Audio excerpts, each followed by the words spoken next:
यार, आज वो दिन है जब हम सबसे बड़े सवाल का सल्यूशन निकालेंगे। कौन है सबसे best, Nosaka versus Kido, the historical match of the century. अरे भाई, अरे ये नहीं, अरे रुको। कितने लोगों ने सोचा था कि मैं यहाँ पे किडो वर्सेस नोसाका आमने सामने फाइट दिखाने वाला हूँ।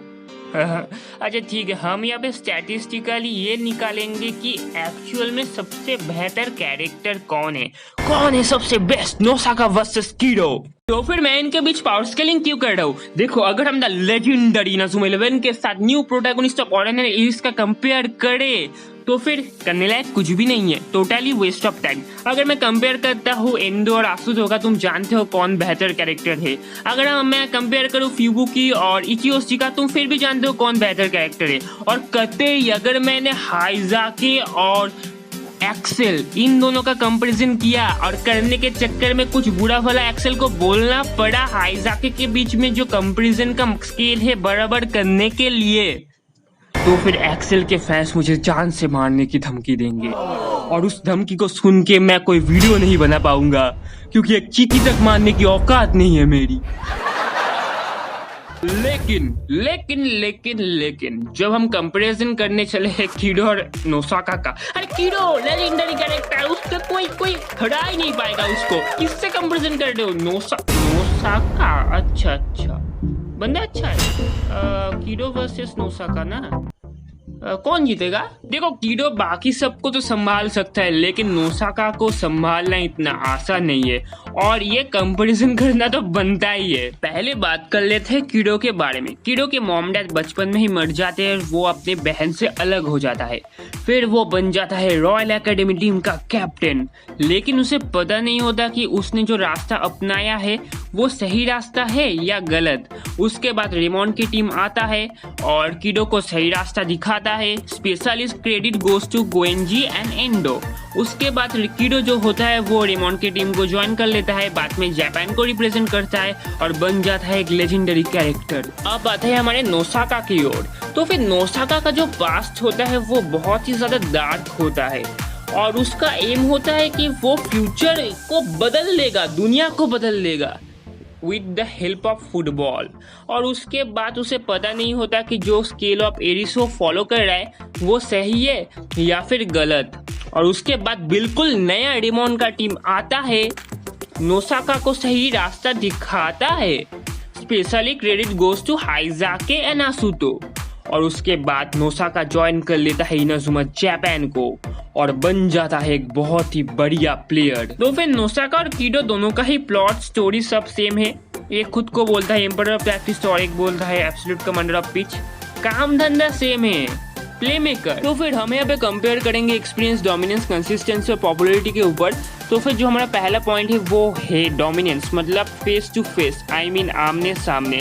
तो फिर नोसाका किडो आमने सामने एज ए ओपोनेंट सिर्फ एक बार ही आए थे, Lunar Prime Academy versus Polestar Academy, और वहाँ पे हमने देखा था कि नोसाका का जो लेवल था बहुत ही ज्यादा हाई था। देखो, मैं ऐसा तो डिटेल पे नहीं जाऊंगा, नहीं तो वीडियो बहुत लंबा हो जाएगा। स्कोर था 3-0 और नोसाका चाहता था कि 7-0 के स्कोर से वो इस मैच को जीते, जिससे एरिस का एम्पावरमेंट हो। लेकिन जो किडो होता है पोलस्टर का प्ले मेकर, वो समझ लेता है कि नोसाका कैसे खेलता है, स्ट्रेटेजी वगैरह, प्ले मेकिंग कंसेप्ट सब समझ लेता है।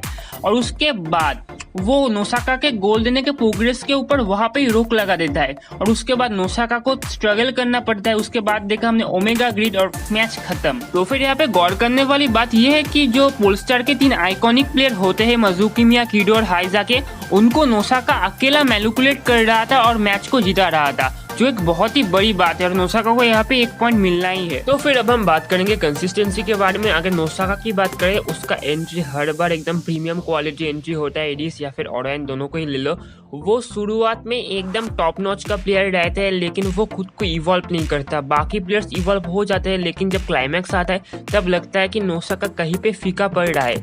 अगर हम दूसरी ओर किडो की तरफ देखें तो वो मैच के टाइम पे एवोल्यूशन ज्यादा होता है। कोई भी रैंडमली एक मैच को ले लो, तुम देखोगे कि किडो को कुछ ना कुछ नया सीखने को मिला। तो फिर यहाँ पे हम कंसिस्टेंसी के साथ एवोल्यूशन को भी ऐड कर सकते हैं और यहाँ पे किडो को मिल जाता है 1 पॉइंट।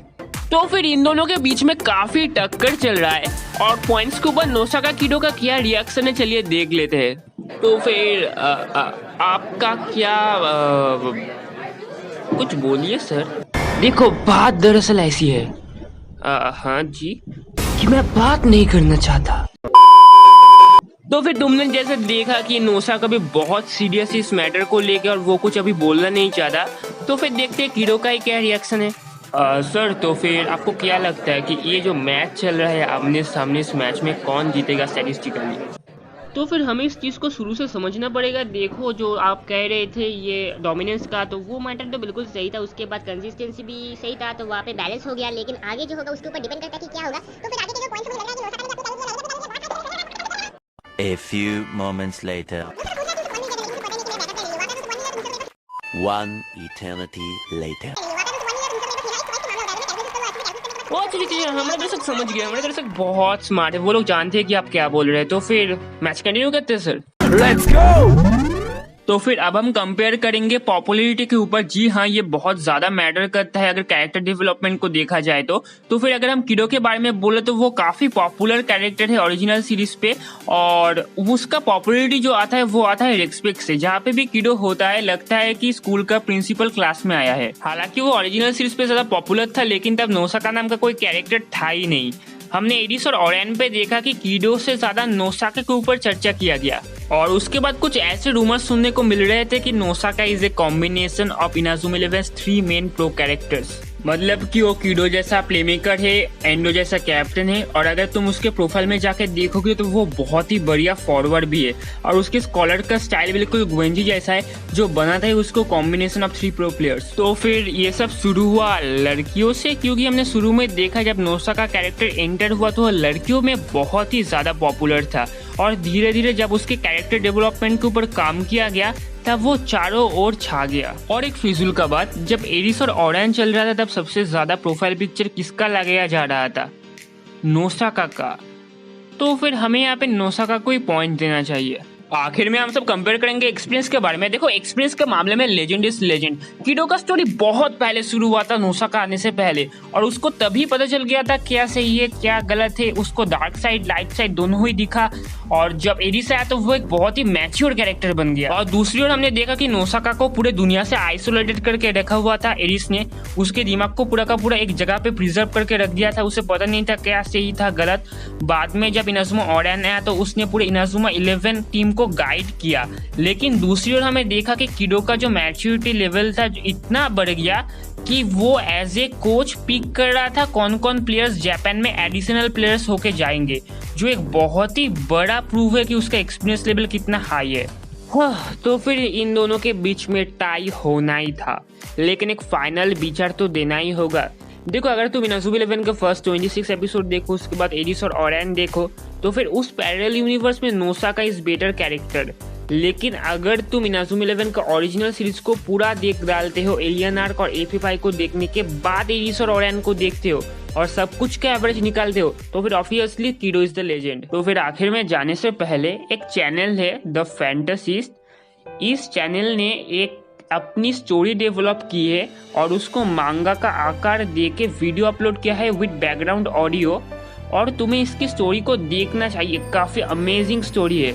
हमें इंडियन आर्टिस्ट को सपोर्ट करना चाहिए जिससे एनिमे इंडिया में और भी ज्यादा ग्रो करे। देखो लिंक डिस्क्रिप्शन में है, तुम बस उनके चैप्टर 1 का वीडियो जाके देखो, तुम्हें पता चल जाएगा स्टोरी कितनी अमेजिंग है। और तो क्या अच्छा देखो दोस्तों, अब मुझे जाना पड़ेगा क्योंकि सुनने में ऐसा आया है कि नोसाका के फैंस ने मेरे ऊपर केस कर दिया क्योंकि मैंने किडो को आखिर में सपोर्ट किया। अब भागना पड़ेगा मुझे, तो फिर सायोनारा। अरे गाड़ी को रोको, अरे रुको क्या, अरे